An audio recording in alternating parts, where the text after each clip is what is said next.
knows what mysteries wait in the darkness?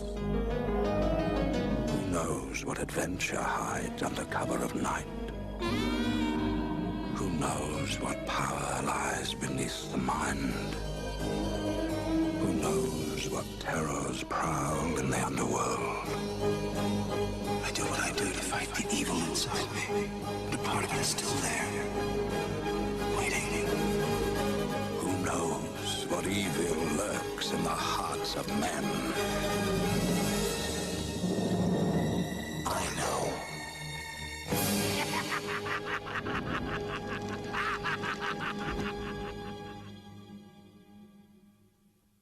He knows your dreams. Psychically, I'm very well endowed. I'll bet you are. He knows your secrets. Did you think you'd get away with it?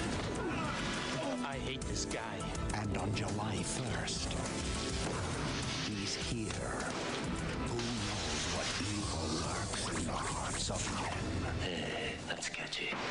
Alec Baldwin, The Shadow, rated PG-13, starts Friday at theaters everywhere. Hey, now everybody, welcome to a special episode of the Movie Mavericks podcast. I'm Trevor Anderson. I'm going to sit over to Jason Rugard. The sun is shining. Who knows what evil lurks in the heart of men? I think that we have a pretty good idea after watching The Shadow. That's wrong. You're supposed to say, but the ice is slippery. I know. You know what's funny is I remember when I was a kid watching this movie and he gives him that and the guy's like, wait, how does it go again? And I thought, yeah, this is a lot riding on something. He's been through a traumatic experience. And the guy's got to remember this Robert Frost poem or some shit. I mean, what is going on over here? Luckily, when he shows up at the dude's door, it's like obvious. Yeah, I mean, he gives him a big fucking mood ring. So, I mean, I think it's... if you haven't noticed, we're talking about The Shadow. This is the 1994 Alec Baldwin superhero franchise wannabe starter. Didn't necessarily kick off the intended franchise that they were hoping for, but I'm a fan of this movie, or I've always been a fan of this movie. But well, where do you stand on this movie, or where did you stand on this movie previewing I like this movie. We used to watch this movie on VHS all the time when I was younger, or a teenager, I should say. And it was fun. I liked it. I remember the ending. I liked the little knife guy.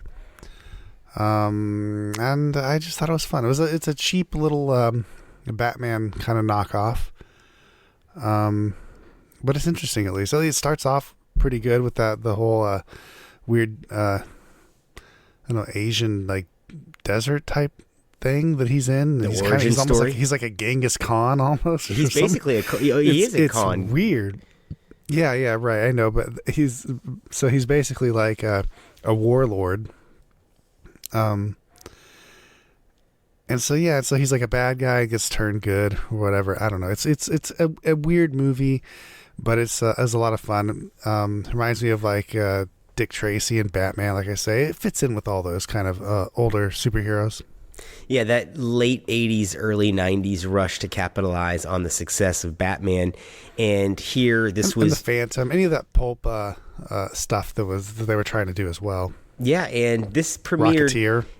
With this gate got a prime July 1st, July 4th weekend, 1994 release date, and it opened in the second position behind Lion King, and also behind... It barely beat Speed, actually, which was in its fourth weekend, which is kind of impressive, showed what a hit Speed was. But this was a movie that I wanted to see as a kid, but I didn't get a chance to catch it in theaters. I caught this as a Blockbuster rental, and I gotta say that I found it dull when I was younger. I fell asleep the first time I watched this movie. It wasn't until I caught it on Laserdisc later and then DVD and really started appreciating the value of it that I came to it. But I always want to rewatch this movie, and then I start watching this movie and I realize that there's no big action sequence in here outside of the opening and ending sequence. There's no Shadow doing shadow shit really in this movie. Well, you're wrong about that. There's this one wonderful moment where he rides on top of the guy out of the window. And do you remember his one liner? No, what was it? Which is, next time you can be on top. And he lands with the guy. It's the only like one liner in the whole fucking movie, and I just think that's the weirdest shit, man. This movie's almost it's almost a superhero movie. I don't know. Well, in the way it's written by David Coep, who is a very talented writer, and this is not his best work in my opinion, but this is a strange situation where Lamont Cranston, the Bruce Wayne alter ego, if you will, is actually more competent than the bumbling Shadow, who doesn't seem very proficient at what he's doing because he seems to be getting his ass kicked a lot, and he winds up in this water tank, and he doesn't seem very good at being the Shadow. It's almost like he's year one Shadow. It's like he didn't finish his training. Like, I mean, when I guess in some way, right? Because he never mastered the knife, and so it just seems like he's not as good as the challenger, right? The main bad guy that shows up obviously is better than him, but that's kind of, I don't know. That's not a bad dynamic to have. Like the bad guy is better than the good guy because then the good guy really has to work for it. Kind of makes it a little more exciting in that sense, but yeah, he's not. You're right. He's not very good as the Shadow, and he's constantly kind of putting himself back together in the back of that taxi cab. You know, isn't that weird? And did you find it odd that when Alec Baldwin, who's good in this movie, but when he does the face swap thing, or he has the Shadow prosthetics on, he kind of resembles his brother William Baldwin. Yeah, he does. It's kind of odd. He's a little bonier in the face. But I gotta say that this movie is a beautiful piece of artistic design, from the production design to set design to the costumes even, and everything just looks beautiful. As deserted as Dick Tracy looked in the streets and in the matte painting worlds that they had, this is full. I mean, you have movement in the entire frame.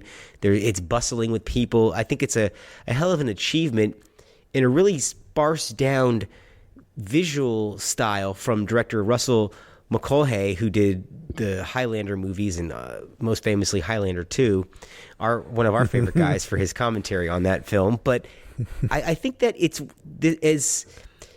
almost like it's an invisible touch here, right? It's a studio assignment. This doesn't feel like it necessarily was a labor of love for Macaulay, like there was maybe for Tim Burton. I don't know.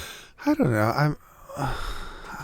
I mean, I agree with you on that sense, but it still has a lot of like that. The opening, it's not an opening scene, but when he revealed as the Shadow, right? When we actually get to the Shadow part, and there's that little sequence on the bridge, that looks really cool. I thought that was like really imaginative. The way that like the backdrop is and the bridge, and it seems very like Sin City before Sin City, you know? Yeah. I'm talking about the Robert Rodriguez movie, of course.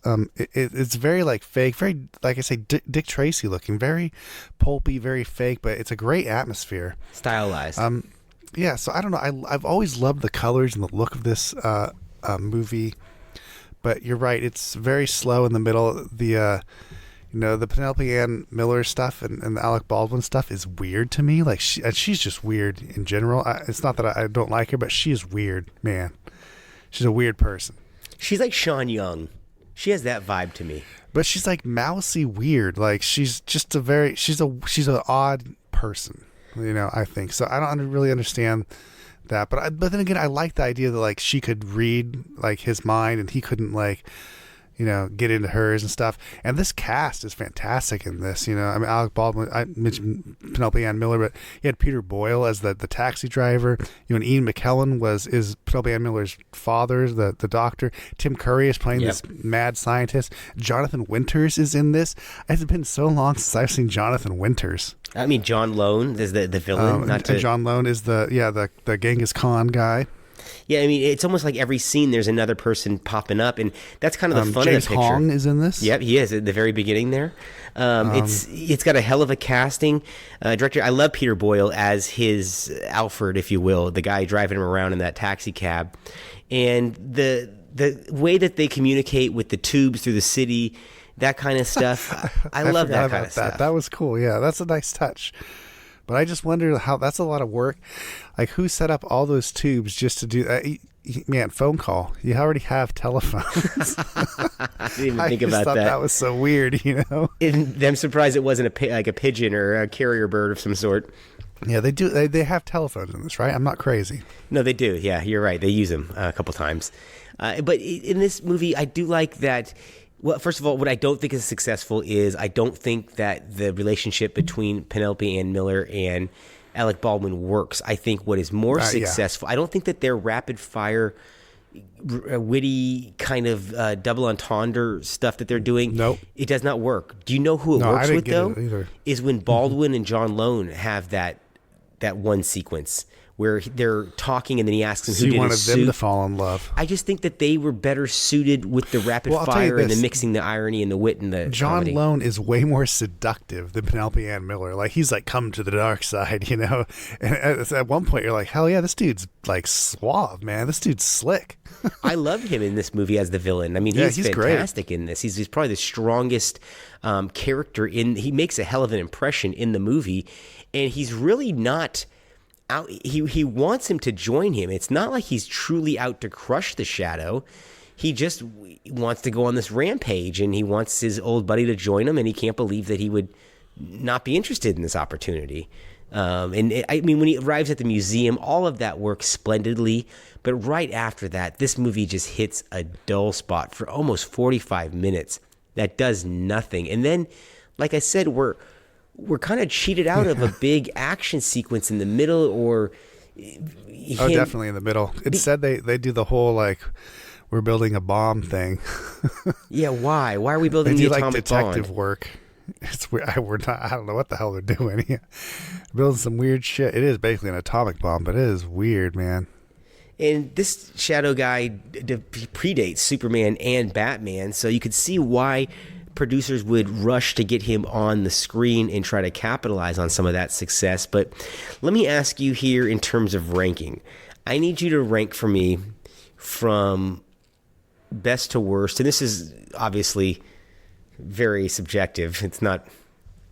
None of these are terrible. So just give me what you think would be the best out of the three. I mean, are we talking movies from this time? I'm going to give you three. I'm going to give you three, okay?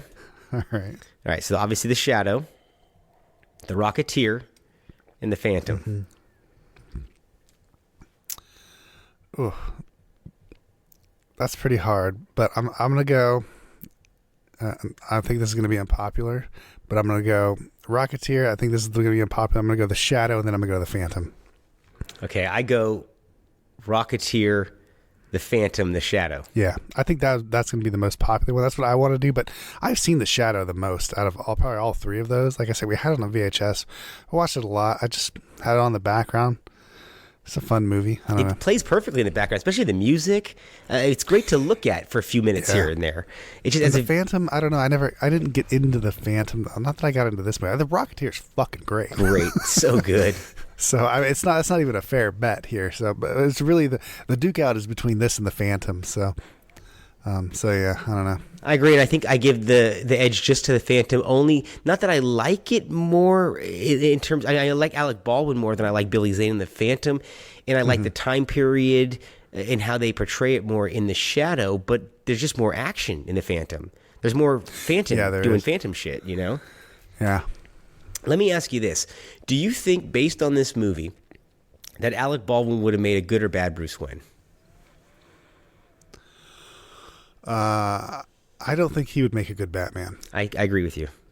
I just don't. He's too... I don't know, what would I want to say self-aware. Does that make sense? Yeah, I know. I'm thinking the same. Like, the way he carries himself is no good for it. He's too conspicuous. He's not inconspicuous. He has a big head. Yeah. And it shows through in his acting. Yeah, he knows. And there are roles that are good for that, and he's played them, believe me. He's a good actor, but Bruce Wayne needs to go in with his head down, still with his head up, but, keeping a low profile, but he's still Bruce Wayne. He's still going to, flaunt his stuff, but I don't know, like, really, like, Bale kind of probably did that the best out of all of them, but, I mean, Keaton's great, too. Well, Keaton nails the neurotic anxiety Yeah. kind of just wanted to just get the fuck out of there and not be around anybody. Whereas I feel like Alec Baldwin wants to be the life of the party. And I feel That's like what that I mean. comes Exactly. He has a big head. So he would always be like, I'm Bruce. He would almost accidentally tell people he's Batman, it seems like, Whereas with the Shadow, at least this character had that kind of like inner turmoil. Even if he really, again, I don't think he did a very good job emoting this or dealing with it, but it was at least a part of the story that kind of held him back, I think it's ballsy to start the film with with him being basically a bad guy, and it's not necessarily an origin section because it only happens for maybe the first 10 minutes of the movie, and it's a cool 10 minutes. I actually wish that opening sequence went on longer. I like that idea, though. I like the idea of this movie. So do I. But there's a lot of inconsistencies. Did you notice that he has, when they bring him in the very beginning, they kidnap him from his opium den and they bring him to this monastery where they're going to reprogram him. He has a massive scar above his eye, like where he's almost like he's had brain surgery or something. He doesn't have it later. It's never addressed. So then I thought, did they do something to his brain to give him this sight? Could he always do this? Was he shown how to do this? Why was he chosen? Exactly. And how could he do these things? And, Yeah, how did they know that he was able to do that? Yeah. So that's a good question. I don't know how they knew. I think there's a longer cut, right? I have no idea. There has to be a longer cut. I mean, I have no idea.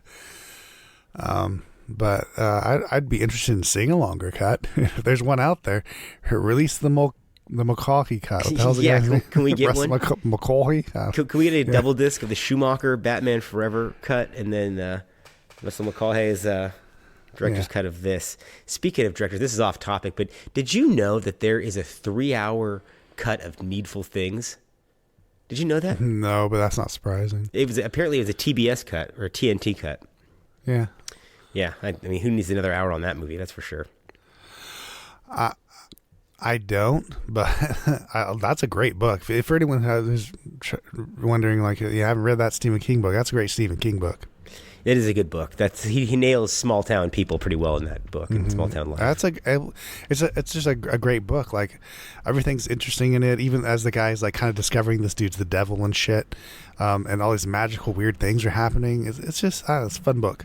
And a mediocre movie, as far as I've got. And a mediocre movie. They should remake that. Should make it better, but I don't know. Should they remake The Shadow? I kind of think they should. Didn't they? Weren't they going to at some point? Did they? I don't think they did. I've never heard of another Shadow. It seems like it. I mean, the spirit was kind of close to when they did that. Oh Lord, but that was no. In terms of visual aesthetic, it seemed like what they were trying to go with. You know what? I think if they redid this, what they should do it is in the style of something like Sky Captain. Kind of that beautiful green screen shit? Almost like that film noir-y kind of look. You're talking like Sin City. I don't think they should do it. I think they should do it just like a straight normal movie. Actually, I think they should do it like a Batman movie, like Dick Tracy, big with real sets, at least the bottom. Martin Scorsese should direct The Shadow. That's what I'm trying to say. It should be a 3.5 hour opus. Apple, come on. Oh wow! I mean, this is got it. Can we get Kilmer to play the Shadow? He doesn't even have to talk. We can just use his voiceover and everything. It could be his big return to screen. And really, we were talking about the Bruce Wayne connection here, and Baldwin is definitely more Kilmer than Keaton, as far as I'm concerned, with the two. Yeah, but at least Kilmer is at least still subdued. I feel like Alec Baldwin's just not subdued at all. I don't know. Now, Sam Raimi was originally attached to this property. Did you do any reading about how he came and left this? No, just that they had no interest. This was a movie, I guess, that they had a hard time nailing, at least the studio, for whatever I don't know what the hell they were looking for exactly. I guess this was it. So I don't know what the Sam Raimi stuff was, but it would have been a lot more interesting than this, that's for sure. Would have been more dynamic. Tell you that much. Well, the original incarnation was going to be Robert Zemeckis back in '84, and then he left the project to focus on Back to the Future. And then Sam Raimi steps in and can't get his version off the ground, eventually ditches the project, and then does Darkman, which you can see the obvious similarity in terms of the costume even, right? Oh yeah, for Darkman for sure, yeah, 100%. But I don't know. I mean, Raimi would be a little too, I don't know. Obviously, he did Spider-Man, toned it way back from what would normally be, Raimi's zaniness. So I don't know. Would that have fit with the Shadow? I guess kind of it would have. Spider-Man 2 has more of that Raimi zaniness. I mean, by far. The Doc Ock operation scene is classic Raimi in a lot of ways. But do you think that with him stepping aside from this, that it was do you think it would have had a better chance of being a franchise is what I'm trying to ask here ultimately? Because I don't think his involvement would have made it any better or worse. Obviously became a franchise, but I mean, did it? Kind of. I don't know. If that was the fate of the Shadow franchise, was the same as the Darkman, then I don't know. Does it matter? I mean, in that era when MGM Universal or MCA Universal was doing all of those direct-to-DVD knockoffs, I'm sure they would have done a Shadow knockoff if it wasn't a period piece and they had to spend all that money, turning it into that. If it was modernized like Darkman, if it was set, in the modern times, it would have definitely been spun off. I mean, I guess. Yeah, I mean, here's the thing. These movies made the same amount of money, right, at the box office. Darkman and this. They made the same amount of money. So I think hopes were way higher for this, though, in that it was a prime summer release date. Well, Darkman was like a tenth of the price, right? Yeah. Well, not a tenth, but it was less than half, for damn sure. Like, also original they made property. that movie for super cheap. And this was expensive. This barely broke even. At budget to box office dollars, obviously didn't really break even at the end of the day. But so Darkman made money. This did not make money, but they made the same amount of box office. So they sold the same amount of tickets. So I would say no. I don't think Sam Raimi could have saved this movie, not unless they made it for $10 million. This was always, I always wonder why this wasn't a bigger hit at the box office, because it has. Even the trailers, we heard of it a little bit at the beginning of this episode, they're compelling trailers. I mean, they play well, but I don't think people knew who the fuck the Shadow. I mean, I didn't know who the Shadow was. Oh, for sure. They didn't know. And it was also, as you said, this is really slow in the middle. Yeah, it really is. It's meant for home video. That should be the fun time. And it's not like they do a good job setting up the city. As we've already said, the visuals are great. I enjoy like the pneumatic things, as you said, where they send the notes it goes through the city and stuff. All that stuff's great, and that's all a wonderful setup and great world building that happens here. But then it just stops, and then he's just having dinner with Jonathan Winters several times, and Penelope Ann Miller is kind of like, wandering in like, I think things and I can read his mind. Oh no! He's like, why am I so attracted to her? That's the fucking middle of this movie. No, this is it's ridiculous. Scene-wise, it's got that beautiful opening action sequence. Then he goes to the nightclub to meet his uncle for dinner. Then he leaves that to go have dinner with this girl. Then he leaves that to go pass out with a cocktail in his hand. And it's like, this guy is just fucking eating and drinking. That's all I've watched the last 25 minutes. It's when you realize what you're really watching and where the story is taking you, it's very little that they're giving you here. And the world seems so ripe, and the idea, I love when they're doing the building that can't be seen by the normal person, even though they act like if you couldn't walk into it still. I guess physical matter doesn't exist because the mind's eye can't see it. Well, I don't understand how he didn't realize that right at the beginning. Yeah, that's a strange plot hole that they never Isn't address. That weird that he doesn't realize that until he showed it. It's like, dude, like I knew that. Everyone should know that because the movie set that the fuck up. But I do love that effect and that idea that it's there in plain sight. No one can see it. I mean, it's Matrixy before the Matrix, if you will.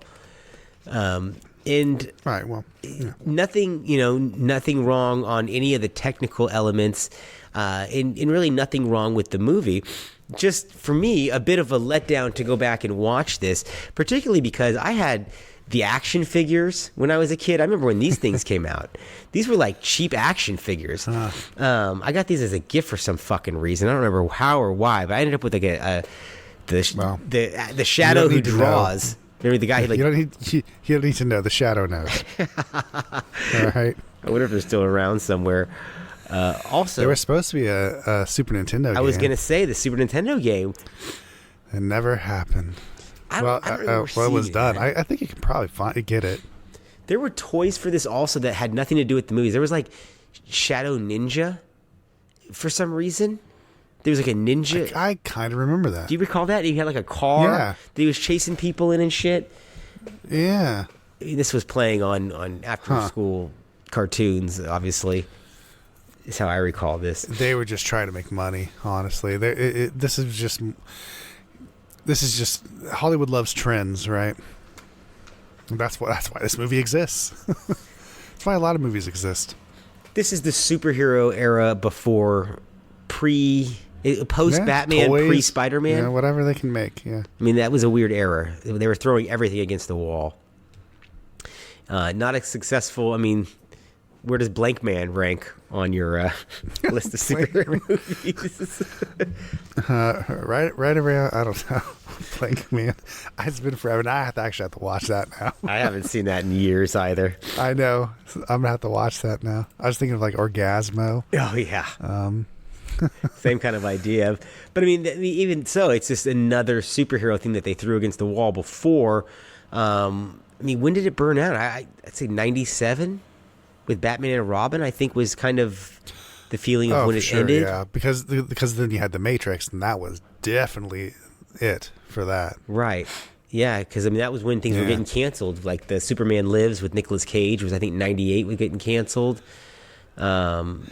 Yeah, because they were just ridiculous. The trend was over. They thought, well, they just made a bunch of shitty movies. Yeah, they just had to. They ended their own trend. Yeah, yeah, it was the Marvel and old school radio trend. I mean, I don't know, because you still had Blade right throughout all that time. That's true. That's 98. So you always had, and you had X-Men. So you had movies, comic book movies throughout that time, but they weren't front and center not that they weren't, you know what I mean, like as a trend they weren't front and center. It was The Matrix. Yeah, it was that they shit weren't was front and cultural center. moments any longer. No, they kind of were, but yeah, not in the same way. I don't know how to explain that. That's kind of weird. You had to fucking be there. I know exactly what you're talking about. You really did, yeah.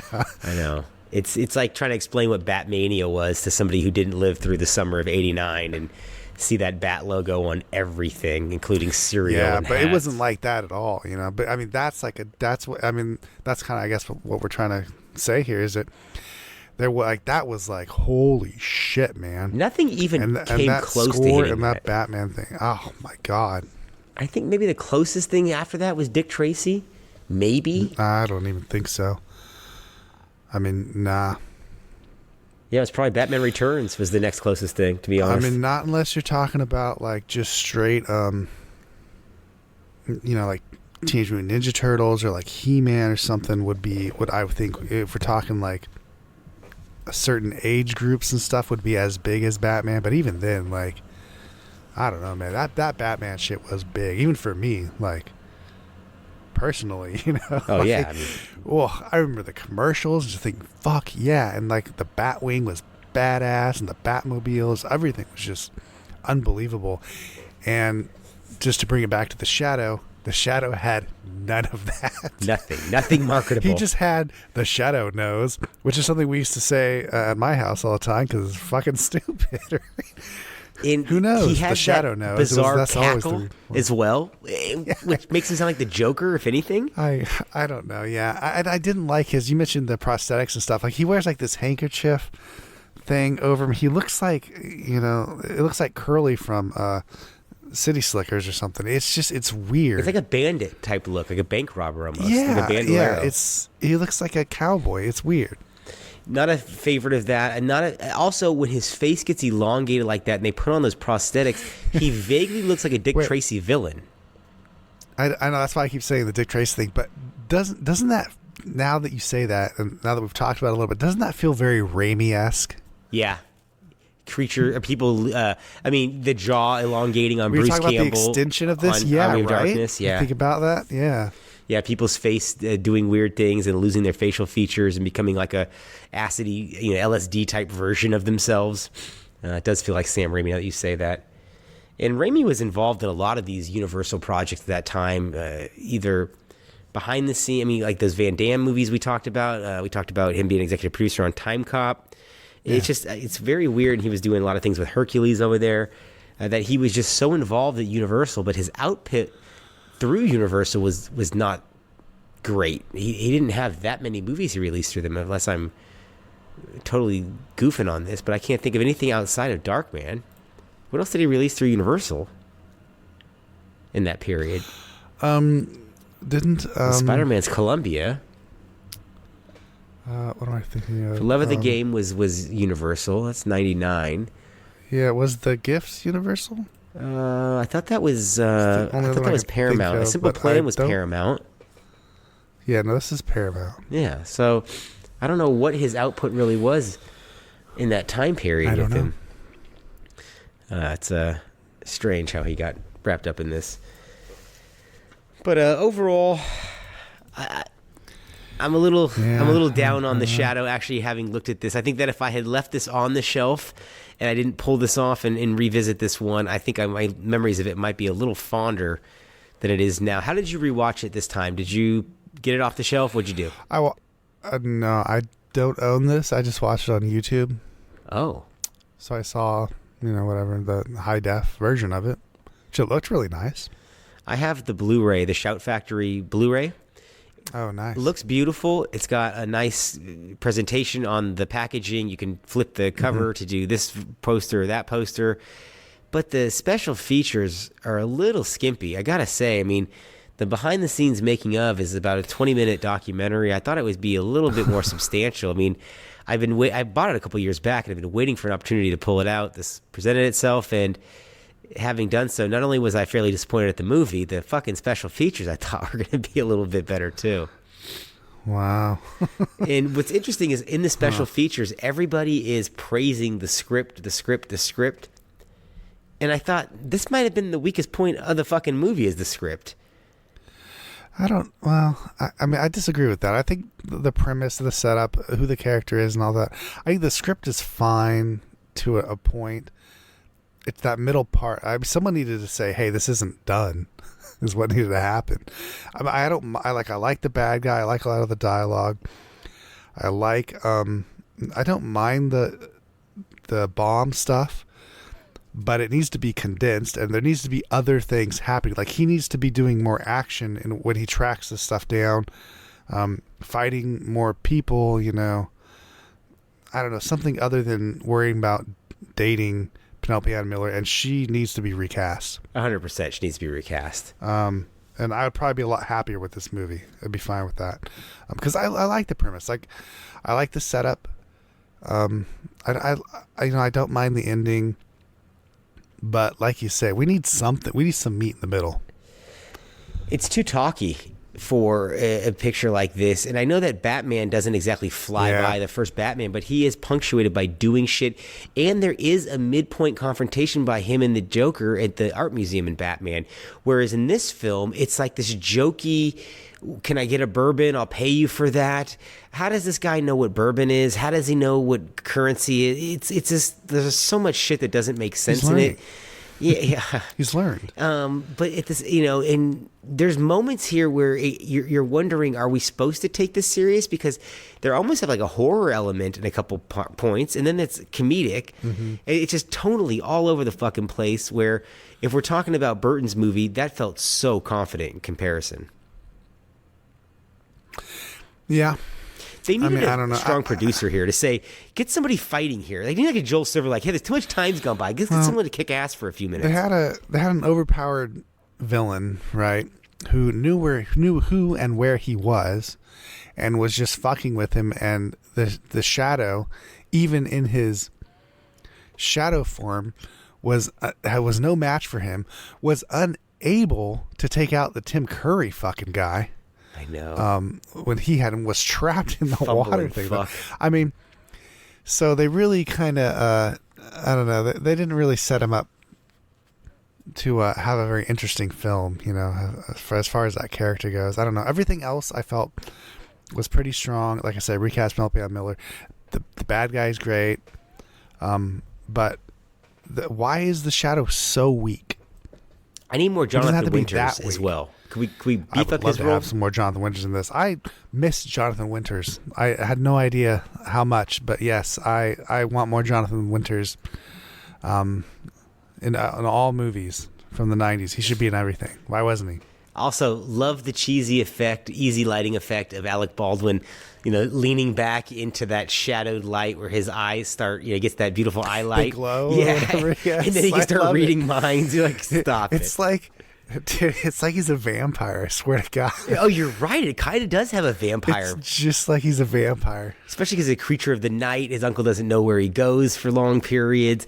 It's almost insinuated, I thought, like, is he asking him if he's got like a, if he's not necessarily interested in hanging out and having a family, is he asking about his personal life here? And then he makes like, well, you're not even, you're dead if you don't notice her. And I thought, what the fuck is he, what's he going on about here? What's the uncle having it about? But it is a cute sequence where he gets him to then, lay off the shadow, and that's how he's operating in the city. And the movie has like all these interesting little play pieces, and it doesn't coalesce into this beautiful story. It just kind of exists. I know. In its form here. Like you said, I think it needed another pass. I don't think it was done. It's kind of half baked, right?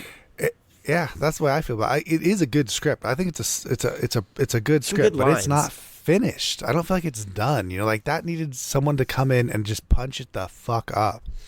This is obviously in the era of Baldwin at his, not only his physical prime, he looks fucking fantastic in this movie. From it's a handsome guy. Although I always have said, if you're gonna have a shirtless scene, Alec, can we get to the gym and maybe shave the chest?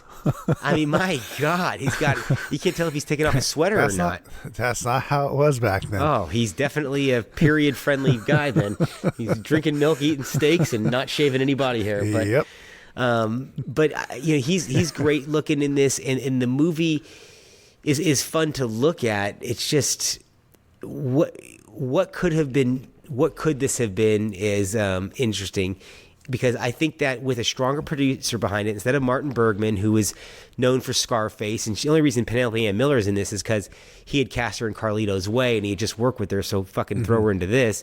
But if you had a Joel Silver or a John Peters, it might have been for the worse, but it also would have been a lot faster than this. No, they would have just said, I mean, there would be crazy requirements at that point. It would be like, more action here, more this there. Just like simple, stupid, like, do this, do that, instead of like, oh, this is wonderful. I don't think they would have let Baldwin take it over, too. And I have a suspicion. That's what I was saying. He's in his physical prime here, but he's also at the height of his movie stardom. And he was a notorious, he still is, with the legal stuff, but he was a notorious pain in the ass at this time on movie sets. So I can only imagine what he was making the production go through, his demands, his ego, coupled with Mulcahy, who's notorious for being fucking bizarre on sets, and Yep. So weird ego shit there too. Yeah, so who knows what was really going on, and if they just threw something together and say we have a release maybe they got date. along, for all we know. Yeah, I mean, I never heard anything on the behind the scenes. Didn't seem like they were the problem with each other, but also has the feeling of something that was taken from somebody, cut and released, right? Like they had a release date before they started. Yeah, it doesn't filming. feel like it. It doesn't flow very well. I mean, you basically said that as such earlier, and I agree. Yeah, it doesn't. It almost has no flow. Actually, really, it's just like this, and then that, and then this, and then that, and then we talk about some stuff that happened, and we'll talk about some stuff we want to have happen, and then this will happen, and that'll happen, and then that stuff might happen. It's a real it's a disjointed flow, but because of the way the film is, especially in the 90s and stuff, and the score and everything, it I don't know, it's like taped together, It's watchable. Yeah, like everything else from this era, it's absolutely watchable, 100%. That's right. If you can't solve it, dissolve it. No, right? It's like always. Like there's no flow, but you can make flow. We can get an editor in here and we can make throw some stuff together. Happen. That's really how it feels. Like, definitely, I don't know. I don't think I would have read. I don't think I would read a lot of scripts that get made and be like, oh, this is ready to be made. So I guess not surprising that this stuff happens, but I do want to give a little bit of credit, though, for the special effects that hold up for the most part. I think that they look pretty damn good still, even with the Blu-ray that I was watching it on. I mean, there's some grain issues before, some here and there with the special effects, but for the most part, the dagger is still very, very impressive. The dagger that comes alive. It's fun. It's almost supposed to look kind of hokey in a way, Yeah, I think that was some of the idea too, right? Because it's an old serial. That's a little Raimi looking too. Maybe that's just the time period, I don't know. But it helps that I think that this is also not set in the 90s. It helps quite a bit that it's set, a long time ago in perhaps an alternate pulpy universe. Yeah, it would have, if this was, mind reading superhero in the 90s, get the fuck out of here. I mean, that barely works in the 30s. Oh, please. What Women Want. They did it perfectly. Oh, you're right. That's actually a good movie. I can't hate on that. And this is the Mel Gibson one we're talking about, of course. I do think that the superior movie of 1994 that Alec Baldwin starred in, also a Universal release, is The Getaway. And I know a lot of people shit on that movie because they love the Peckinpah Steve McQueen version. Well, the original's amazing. I didn't grow up. I saw that after I saw the original Getaway. And when I saw The Getaway, it blew me away. It was so brutal and so unforgiving. Which one are we talking about? The Alec Baldwin, Kim Basinger one. Okay. And so then I went back years later when we were in school together, and I caught the Getaway, the Steve McQueen one on video, and I caught the plot points that he'd done. And I'm not the biggest McQueen fan, so I didn't love it as much. Although when he slaps Ally McGraw in that scene, he's beating the shit out of her, like really beating the shit out of his wife in that movie. That was something that that was eye opening. Or I don't know what the hell you would call that. That was shocking. But that movie, I mean, getting off a tangent on The Getaway, but that story has to me always been marred by that subplot in the newer version with Baldwin, with Michael Madsen and Jennifer Tilly. With the rape and the hostage and the dominant and the submissive person and all that stuff. So that always, to me, bogs down that story, whatever incarnation it is. But the whole concept of the girl who sleeps with the villain to get the guy out of prison, did she do it for him? Did she do it because she liked it? That's such a juicy concept. I love that. And so I've always been a big fan of that. And I've always thought, I wonder if The Getaway was the one that he really wanted to do, and he did this to get that bankrolled. One for them, one for me idea. I mean, maybe because the original was, even at the point of this remake, was looked back on fondly, and something that I saw before I saw the remake. But I don't know. I mean, that's, I think, considered art. Yeah. Like a real piece, like that's real film. Even at that time, anyways, it's still was, I think.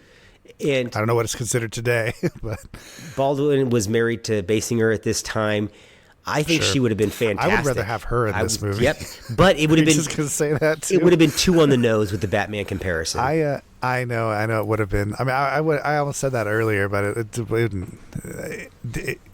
it's already too late, right, to cast her in this. And I think, like you said, Penelope Ann Miller has an edge here of I don't want to be bothered in this whole movie. She looks like she has weird energy, but yeah, you're right. She's like a mousy librarian, weird person who just doesn't seem like. She doesn't seem like she would fall in love with anyone. She doesn't have a sexual energy about it. No, she has none. She's asexual. She's weird. Yeah, I agree. A weird person. Or, I don't want to say a weird person. I don't know what she's like weird in real life. But on the presence. screen, she has a weird presence, yes. Yeah, and I felt that way with the majority of the films I've seen her in. And even in Carlito's Way, I think that she does solid work, but I think that somebody else would have been better served in that role.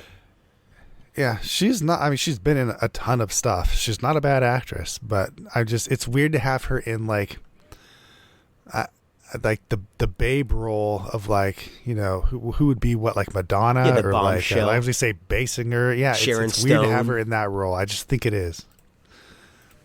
Yeah, they could have done even a young Halle Berry who was in the Flintstones this year, when this movie came out, would have been fantastic. That would have actually been awesome. Yeah, she'd have been fantastic in that. I was thinking about that when I was watching this.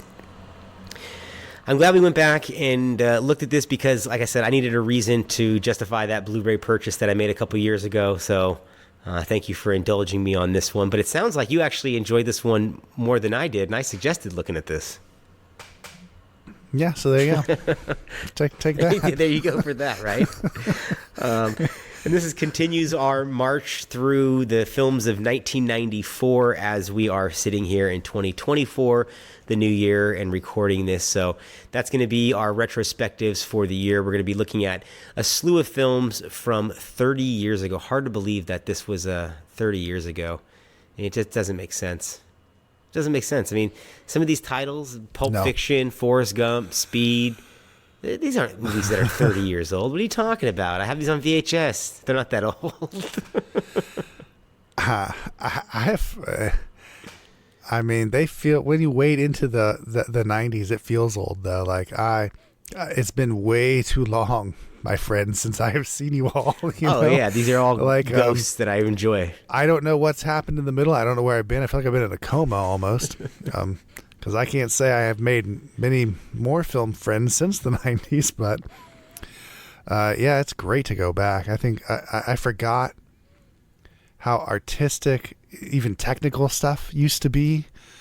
And just like how much everyone wanted to put their mark on a film, you know? Yeah, no shit. Like, which just doesn't from sound design nowadays. to visual design to all that. Yeah. And it's not, I don't think the people don't want to make their mark on the film today. I don't think they're allowed to. Good point. Yeah, I think that craftsmen have become just laborers now. Do you know what I mean? Well, almost a lot of the stuff is almost, it's not even like calling people craftsmen, where it's like people putting together IKEA furniture at this point. It's just, wow, come on. And we talked about other movies that we had watched recently from this era and the lighting and how much different that is from something that you watch now that is all digital and can be fixed after the fact. I mean, this is film.